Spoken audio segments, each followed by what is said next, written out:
पश्चिम बंगाल के हुगली में एक हिला देने वाली घटना हुई है। एक 8 साल के बच्चे की निर्मम हत्या कर दी गई। शव को फेंक दिया गया। उसके हाथ की कलाई कटी हुई थी। शरीर पर कई चोट के निशान थे। उसकी मां बेटे की लाश को पकड़कर बिखर रही थी।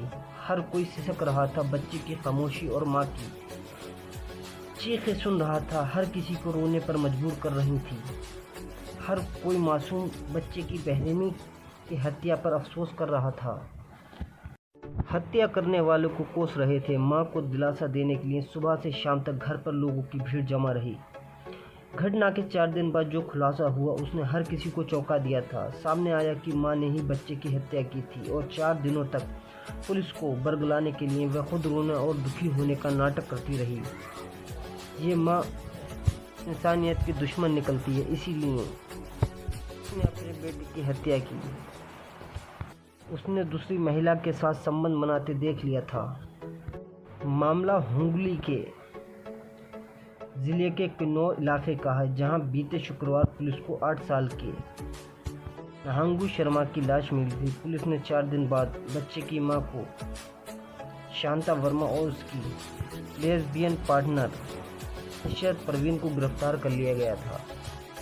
पुलिस का दावा है कि ये दोनों महिलाएं मां शांता शर्मा और इशरत परवीन को कोलकाता के वांडगंज से गिरफ्तार किया गया था। दोनों ने अपने रोमांटिक रिश्ते स्वीकार किए हैं। उन्होंने बताया है कि बच्चे ने उन दोनों को आपत्तिजनक स्थिति में देख लिया था और उन्हें डर था कि बच्चा उनके लेस्बियन होने का राज सबके सामने न खोल दे। कोलकाता से बामुश्किल 25 किलोमीटर दूर कोन्नागर के आदर्श नगर में शुक्रवार की गई हत्या का वैभव प्रकृति के सामने चौंका दिया है। कक्षा 4 के छात्र पर सब्जी के चाकू से वार किया गया था और उसके सिर पर लोहे की रॉड से वार किया गया था और पत्थर की मूर्ति से उसका चेहरा कुचल दिया गया था। उसके हाथ भी काट दिए गए थे। इस हत्या का आरोप परिवार के किसी सदस्य का या उसकी किसी पराजित पर था। फॉरेंसिक विशेषज्ञ की सहायता से चंदेर नगर कमिश्नरेट की एक टीम ने इसकी जांच की।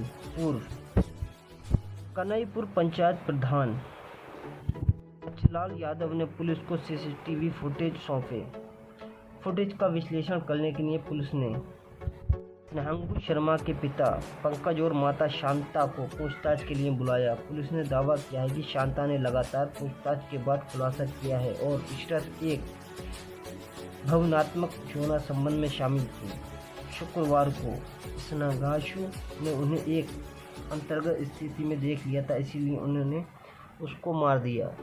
सेरामपुर के उपायुक्त अर्नब विश्वास ने कहा है कि शांता और इशरत एक दूसरे शादी से पहले ही जानती थी। पुलिस ने कहा है कि ये इशरत थी जिन्होंने स्नांशु पर मूर्ति फेंकी थी। उसके बाद बार बार चाकू मारने के लिए एक रसोई के चाकू का इस्तेमाल किया गया था और शांता और इशरत के बीच रिश्ता पुराना था। वो आधी रात को घंटों तक फोन पर बातें किया करती थी। कई सबूतों के आधार पर हमने उन दोनों महिलाओं पर ध्यान केंद्रित किया। शांता को उसके घर से और इशरत को वार्डगंज में उसके घर से गिरफ्तार किया गया था। बताया जा रहा है कि इशरत के संबंधों की जानकारी शांता के पति को थी। उसने पुलिस को बताया है कि चौबीस रात को शांता गुपचुप इशरत से बातचीत किया करती थी। दोनों के हाव भाव से उसे शक हो गया था। एक बार दोनों को संबंध बनाते हुए देख लिया था, जिसके बाद उसका यकीन बदल गया था। हालांकि उसने इसकी भनक किसी को नहीं होने दी, यहाँ तक कि शांता को भी एहसास नहीं होने दिया कि कुछ जानता है।